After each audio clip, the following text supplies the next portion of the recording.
Hello everyone, it's time for an ASMR video. I've been looking forward to getting back to the ASMR videos. I just started them and then I took on making a new album, and that's what I've been up to in the last little over 3 months. Writing, recording, and the album's out now, so go to Chris Sky Music Playlist and the first 7 songs. That's the new album. It's called A Portrait of Meself. A Portrait of Meself. So yeah, check it out if you want. Very happy with it. So I figured I've done a few vlogs on the album already, but and if you want to check out those, the vlog playlist. But I haven't, like I said, I haven't gotten back to the ASMR until now. So, anyways, so I wanted to do a ASMR video where I talk about the titles of the new album, and I want to talk a little bit about the new album, the songs, what they're about. And I'm going to do this at the top of my head. I haven't actually rehearsed this or even thought about it, but well, I am the writer of the song, so I should know what they're about. And while I do stuff like this, hopefully you can hear that pretty good. So, song number 1 is a song called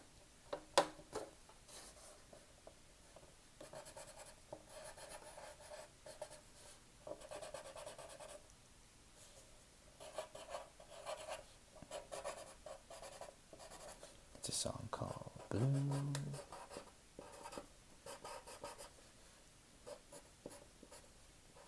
What am I doing? I'm mixing capital and small lowercase letters. Sorry about that.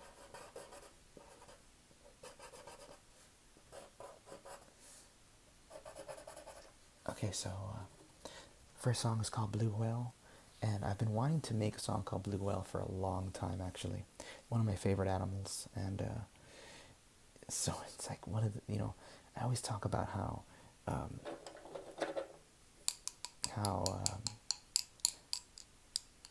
inspiration for writing songs, inspirations can come from anywhere pretty much when you're writing songs. And you can write songs in many, many different kind of ways. Like you can start with the guitar, or you can start with the piano, or you can start with a melody line on the vocal or the drums. In this case, it actually started with the song title. So I knew I wanted to write a song called Blue Whale for a long time. But it's like, what do you do with that? Like, how do I make that into something that's like, or I'm not just talking about the animal, just like, what are you supposed to say, how do you work that into a real song that has multiple meanings that, like most songwriters do with their songs, and so I finally settled on like this song about, especially when this year started going into this whole quarantine thing and everybody's home, and I really, really didn't want to like give a lot of emphasis to that, on the album, like talking about, quarantining and social distancing and stuff like that. I didn't really want to talk about that too much. The whole point is to get away from everything, but I did find kind of a little bit of a correlation between all of it, and the blue whale topic, and just kind of wishing you were somewhere else. That's why the first line of the whole album is, "Where do you want to be?" There's a it's my lyrics and I can't think of the line perfectly, but it's something like, "There's a great big ocean, and that's a start." So it's about getting out and experiencing basically what you used to experience and appreciate it more. So I talk about like the ocean and just what I plan to do, and what I want to do. And there's a little bit of something I've always talked about, like with, I hope I'm talking soft enough, by the way. Uh, so one of the things about the blue whale that's just so interesting is that, for one, the biggest animal to ever live, right? Let me get the blue, biggest animal to ever live, and pardon my terrible drawings.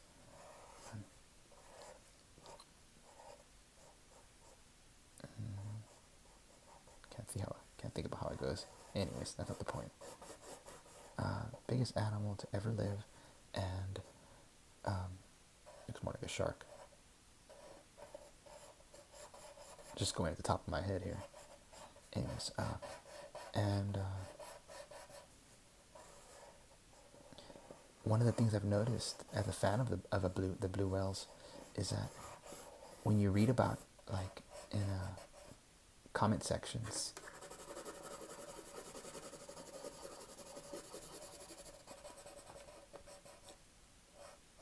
looks like a blimp, is people almost like can't accept or comprehend that the biggest animal to ever exist that we know of course, the blue whale, still around to this day. And it almost seems to upset and kind of almost depress people. And in particular, if you're in the comment section, probably a lot of younger people that grew up on like Megalodon, documentaries, and are like, oh, they're like almost heartbroken when they realize that this big whale is way bigger, right?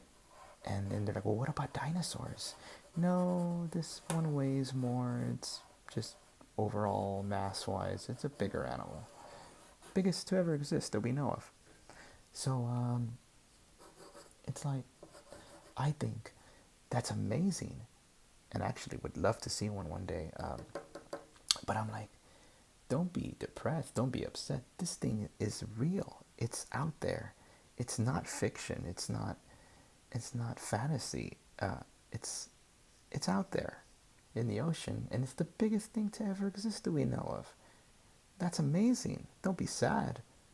It's like, appreciate this big, awesome animal. So I always think about that, and I kind of use it in the analogy of like appreciating what we have, and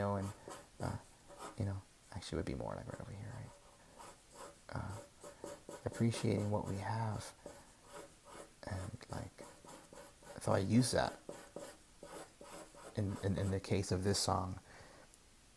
While we're all here, I think, well, I just want to see what's real, and I just want to see what's out there. And I use that analogy with the blue whale. I want to, how do I say it? I don't want to mess this up and not being able to to remember my own lyrics. It's there you go, look at you go, out there. Look at you go. That's the kind of thing that can never lose zing. Here I go, sailing around the curve like a big blue whale. Oh, here I go, out from the stale, sailing around the curve like a big blue whale. And I probably also managed to get in a little bit of also like kind of a little bit of it's also like an adventure like song of getting out there and experiencing things, and also throwing a little bit of like a love song as well, kind of getting that all in there. Okay, so song number 2 would be okay, this is tricky to talk about because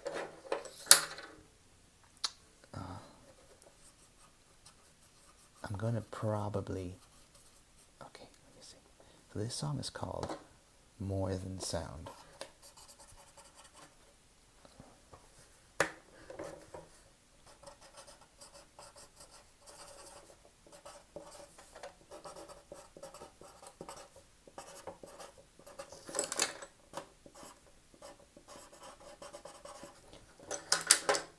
Okay, this song is called More Than Sound. Drumming. Remember that video? So what the drum beat on this song is, remember that?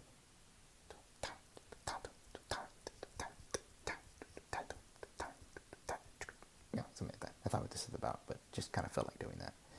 I'm just doing this at the top of my head, like I said. So, More Than Sound. This song is a little tricky to talk about because in the coming months, I'm probably going to be making some t-shirts, some new shirts. Well, I've never made shirts as Chris Guy before, so it's going to be cool. Or just some sort of merch, but I would like it to be shirts. And I want to put the album cover on the shirt. I think it's a real cool, album cover and artwork to throw on the t-shirt. So anyways, with that said, I want to make the shirts, and this song right here, I'm gonna make a little, you heard it here first, and I probably won't do it for a little bit, but it's gonna happen.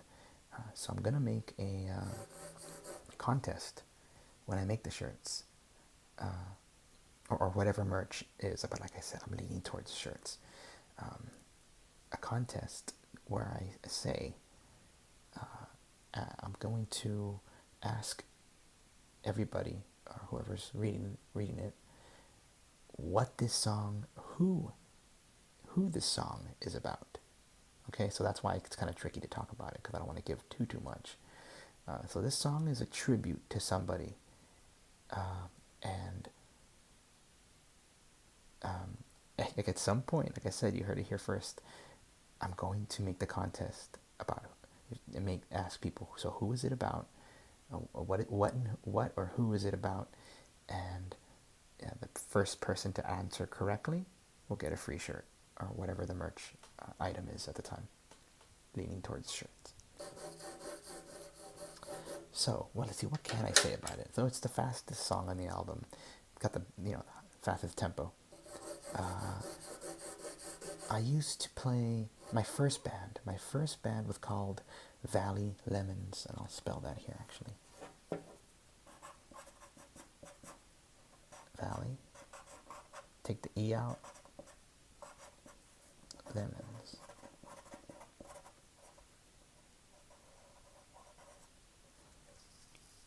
Yeah. And that was the name of my first band. We were a pop punk group. Pop punk. And if you search this name on Spotify or iTunes, you'll get one album. The first album that we made, it's on there. We made two, and the first one's out. You can find it and stream the songs. I believe if you go to Spotify, my Chris Skype Spotify, I have a playlist dedicated towards that one album, so you don't have to even search it. Just go to my Chris Guy and you'll find the playlist for this band.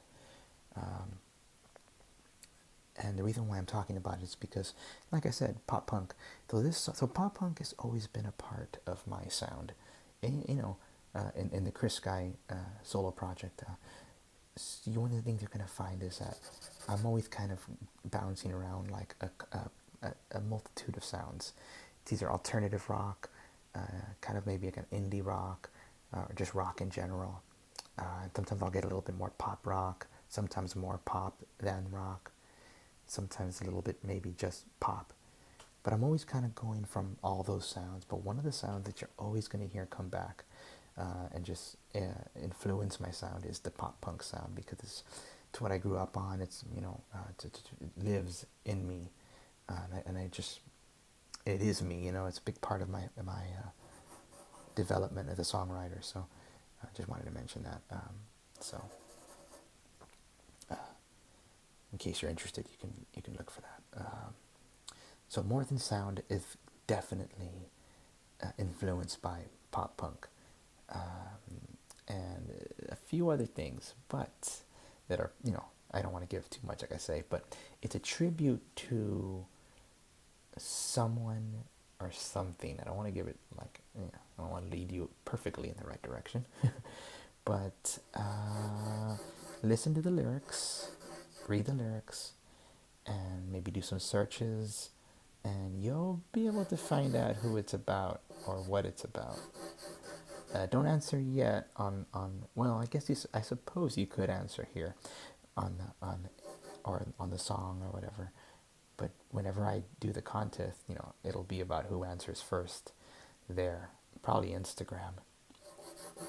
So that's More Than Sound. We'll move on. There's 7 songs.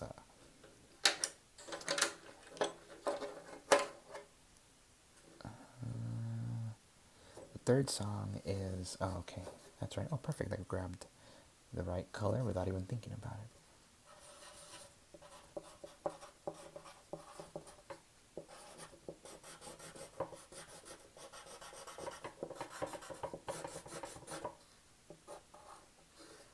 October Sky. So, October Sky is a song that, so on my last album, I had a song called Cry Joy. Back in 2018, Never That's When album. It's called, like I said, Cry Joy. That song was written for my daughter, who was, how old? She must have been about March, April, May, June, July, August. About 8 months old, about 7 months old when I was writing it, 8 months old when it came out. So that song's about my daughter, and I have 2 songs about my daughter so far. Because Spring Baby is another song that's about her, influenced by my daughter. So writing the new album, I'm like, well, I have my son now, and he doesn't have a song yet. So, like, well, I feel like I need to write a song for my son. So my son was born in fall, in autumn, and I wanted to write a song about kind of just encompassing all the things that were going around at the time he was born. So that's what the song is about, October Sky. And he really loves guitars, and he really likes my Telecaster a lot. He always wants to carry it around. It's kind of tough because it's heavy, and he throws tantrums because he wants the Tele. And the Tele's got this sunburst. If you've seen my videos with my Telecaster, you've seen it. It's got a sunburst. What's it called? Yeah, sunburst. And so in the chorus, I mention a sunburst in the October sky. So it kind of does several things in one line. And I'm real happy with that line because it kind of talks about how his love for the sunburst Telecaster, but it's also he's born in October, and usually you have overcast skies, and it's like a sunburst in the October sky. So it's like, a ray of light in cold months. So it does a lot. It does a lot with one line. That's what I'm always searching for. Lines that say a lot with just a few words. I brought a pick out just in case. Let's see what that sounds like.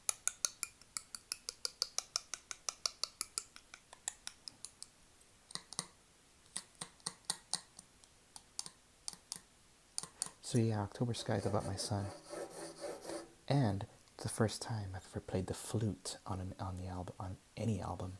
So yeah, there's a flute solo. It's very simple.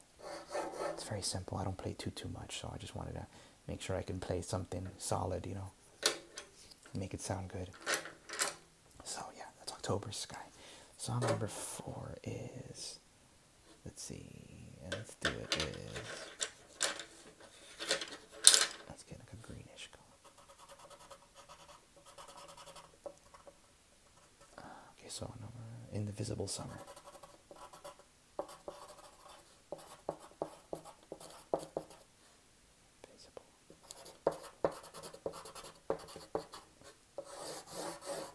Invisible Summer. So Invisible Summer is, well, it's the first single off the album. It's the one that has a music video already. So this song, like Blue Wells, it's one of the other songs where I started writing about what's going around in the world right now, and it wasn't my intention to make that many songs about what's going around and what's going on.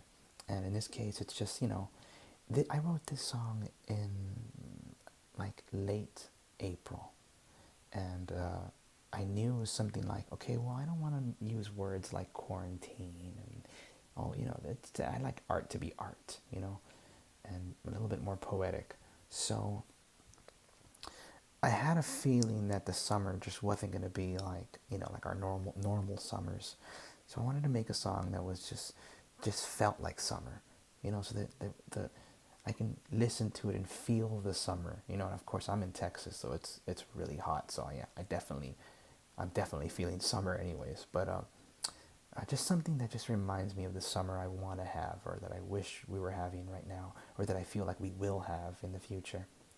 So, and one of the things I want to mention is that I began the song saying 1254 at my door. So, 1254 door at my door. Because for a long time I've been seeing that number 1254. Just look up, it's 1254, 1254 a.m., p.m., on clocks, on signs. It's just one of those things, and I try not to look too deep into that sort of thing, but it was just happening too much. So I just wanted to give it a little bit of acknowledgement that if there's something out there, if there's any sort of uh, numbers that are trying to reach you in some sort of way, I'm like, okay, I notice you, I see you. I looked it up, and every time I look it up, it doesn't seem to be a number that's too popular, like that there's not too much info about. But every time I find something, it's always something like, hey, everything's going okay. Things are going pretty good. Just keep doing what you're doing. Uh, you're on like a good path, that sort of thing. So I'm like, what's positive? And I'll leave it at that, So I wanted to start this song off as a hopeful message of, things are going to be okay. Because 1254 at my door, like a new sun on a new day. I can sense it all around. World keeps moving evermore. So it's a positive song about the things to come, and I think it's going to be good, And we just gotta all, as best we can, get along with each other, and even though things don't always seem that way, it's just I can be hopeful about the future, and that's what this song is about. In the visible summer. So I gotta hurry up actually, because I don't know how much battery I have. Song number 5 is okay. So song number 5 is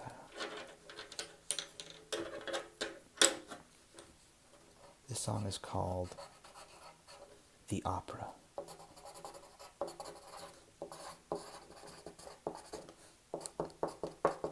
So the opera, it's so this I don't know if you can see that actually. Hold on, let me lift it up. So the album ends off with 3 songs that are like, they're not connected in terms of like subject matter, but they almost feel like it's like they're connected, almost like a rock opera, like a rock opera. Like it's like like they're connected in some way. Because from here it's very cheery, very happy, very uplifting. But when it gets to Indivisible Summer, it starts to shift a little bit. You start feeling a little bit more like it's a little more exotic, a little bit more. There's something mysterious that starts happening here, and that takes you into the rest of the album. It starts getting darker as the album goes on, like a little bit more serious toned. So the opera is where it really kicks off. I like to think that there's the 3 opuses kind of take the album from here to the end. So the opera is a very different song. I don't have a song like the opera. It's probably the most adventurous song I've ever made, and I'll kind of just leave it at that. But it's about, well, it's about a few things. Like, it's about the idea of chasing fame. Chasing fame. Most artists know about that, and entertainers try to, you chase fame, and at some point it's like, do you even know why you're chasing it? I think you should know why, and really think about whether you want to do that. And it's about chasing something without even realizing why you want to, and at the end of it, whether you reached that fame or not, do you feel like it was worth it? Because who knows? Nobody really knows what that is and what it's going to be like once you reach it, or if you never do. You may just want to be back at that old town that you grew up in, and just really weigh things out. And that's what the song is about. Because you never know, like, what if you do reach it, and it's like, well, man, this isn't really what I thought it would be. I kind of want to just go back to the way things were, you know? And that's what this song is about, called The Opera. So, one of my most adventurous songs to date. So, okay, now we're getting to Leather Jacket. So, this song, Leather Jacket, also extremely adventurous. All the next three songs are all adventurous, like very different, a little progressive in terms of like in like a genre. I've never really been able to say that I make music like, you know, that's progressive rock, but this is the closest that I've ever been. So to that, so Leather Jacket. I don't know if I can fit the whole title here, but light a fire and fly. Light a fire and fly. So, in a nutshell, this song is about that's a fire. So, when I wrote the first thing I wrote on this song was a riff. It was actually two different songs, and I was kind of this song actually was also two different songs that I ended up bringing together. I just wanted to mention that. But this song was two different songs that were completely done. And I was like, you know, when I really started getting to the point of like really starting to mess with the arrangements and making sure everything was locked down and ready to go to record, you got to do that before you record the album, you know, especially if you're doing all the instruments. It's like, you got to know what's going to happen. You got to make sure you know everything you're going to, all the arrangement stuff. So I ended up linking the two songs and kind of trimming the stuff that out that just that I didn't think was very good, you know. So I get one really good song. So that's Leather Jacket. So what happened with the riff that was actually the first riff I wrote. Yeah, down, down, down, down, down, down, down, down, down. It's kind of like in the middle of the song, and at the end. What it really was making me think is like the kind of an '80s kind of song, you know. And I was getting vibes of like Billy Idol vibes. Also like Michael Jackson when he sings songs like Bad or like Beat It, you know. Michael Jackson always knew how to write these kind of rebellious sounding songs, but not really like he knew how to just word them perfectly to where they weren't too rebellious, but just they just felt good and they felt bad, you know. So I felt like I had something like that here. So I really like you know, just like how this one was written by the title, this one was written by a feeling, the feeling, you know, that I wanted to capture.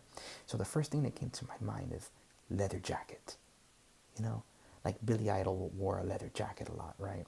And when I think of like Bad, Who's Bad, or like Beat It, I think of the dancers that were in their leather jackets, you know, and I just like, well, I'm gonna go with that, you know, rock and roll leather jacket, and I'm like, you know what, I don't usually want to do this, but I'm gonna make this song almost borderline like campy, like kind of cheesy, you know. I usually do not want to make a cheesy song, but in this case, I'm like, let's do it. Let's make something kind of just kind of feel good, you know, and just whatever. If it comes off too cheesy, then so be it. I usually don't do that. So, Leather Jacket, Light a Fire, and Fly. So what I ended up doing was, as I was writing the lyrics, I'm like, you know what?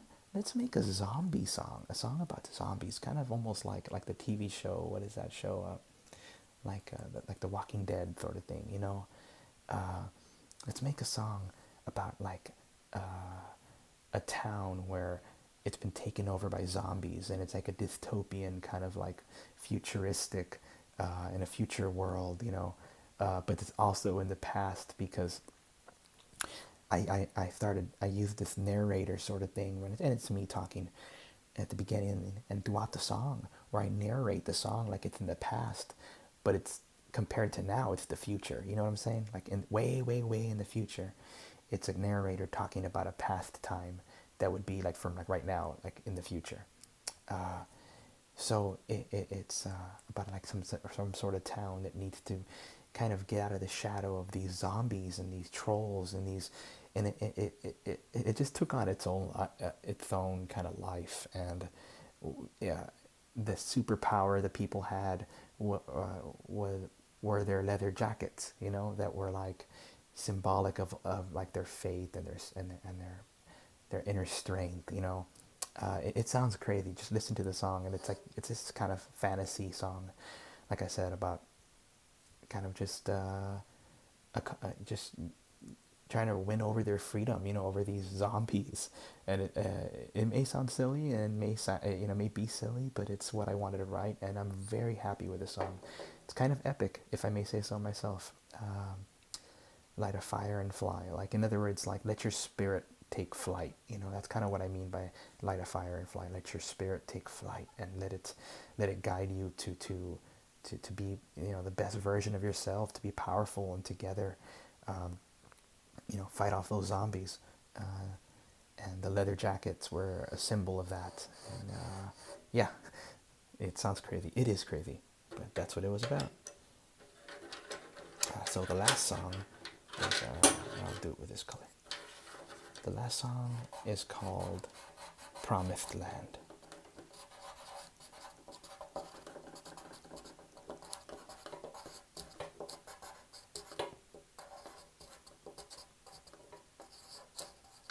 Kind of writing in a weird position, that's why it looks so terrible. Promised Land. You can't see that. Oh, I'm already 30 minutes here. Okay, so Promised Land kind of takes off from here. Like, they're not really connected, but like I said, these three songs right here definitely feel very, very connected. In the way they sound, the way they come off as songs, the production. You're a long way from Blue Whale at this point, the way it feels. And Promised Land, also a futuristic song. That's what it has in common with Leather Jacket. It's a futuristic song of a person that's like in a capsule, like in a spaceship, gliding across space, lonely, and searching for love, searching for someone in this empty void. That's what it's about. And there's a lot of, you know, there's a lot of things I feel in this song, like a little bit of Queen, maybe even some Muse, but definitely the whole album in general, to me, was recorded in a way to kind of feel that rock sound of the 70s. I recorded it that way. I wanted the drums to kind of sound classic like that. The guitar to kind of sound like, almost, dare I say, raunchy, like a little dirty, gritty sound, you know. And that's what I got throughout the album. And Promised Land is a song where I think, just even stylistically, like style-wise, it's where it all comes, like it all makes sense on this song. Like I said, Queen, maybe even some David Bowie, Pink Floyd. You'll feel that a little bit in a lot of the songs, but I think this one in particular. Like I said, it's you're somebody in a spaceship in the future, just kind of just floating out there in space, searching for love, searching for something to hold on to be hopeful for. And so you'll see the lyrics. I say, meet me at, I like meet me at Nebula Station, a desolate place, but it's worth a shot. Galaxy of wonder, woman of thunder, you know, show me the promised land, or what did it say? You are the promised land. And yeah, so that's what the lyrics are about. It's simple as that. And I don't necessarily have a favorite song. I really think this is my most adventurous album I've done ever. It really, really is. Most artists think that their newest albums are the best ones, and because they're hard to make, and they take a lot of with tried and true blood, sweat, and tears to make something. And I really take it serious, and I try to have fun at the same time, not take myself too seriously as well. But those are all the songs right there, and I'm really proud of it. Go to my Chris Guy Music playlist if you want to listen to it. Hopefully there was some ASMR. Hopefully this video does come off with an ASMR video, but let's see. I think color pencils make like really cool sounds. Let's see what else. I wanted the album to be real loose and kind of have that dirty, gritty sound, like I said, from like the 70s and maybe early 80s that the rock bands were kind of going for until that kind of like mid 80s you started hearing those real polished sounds. And now to this day, rock and roll have a huge, like, a lot, very quantized and very polished, which is cool, which is good too. But that's what I was really going for in this album. And I really feel like I'm really proud of it. Like I really was able to capture what it is I wanted to capture. And at least right now, it's my favorite album that I've done. So, A Portrait of Meself, go check it out. Hope you like this ASMR video, and I'll be making more in the very, very near future, like very soon, that have nothing to do with music. Just kind of wanted to make this one first since the album just came out. So, anyways, hope you enjoyed it.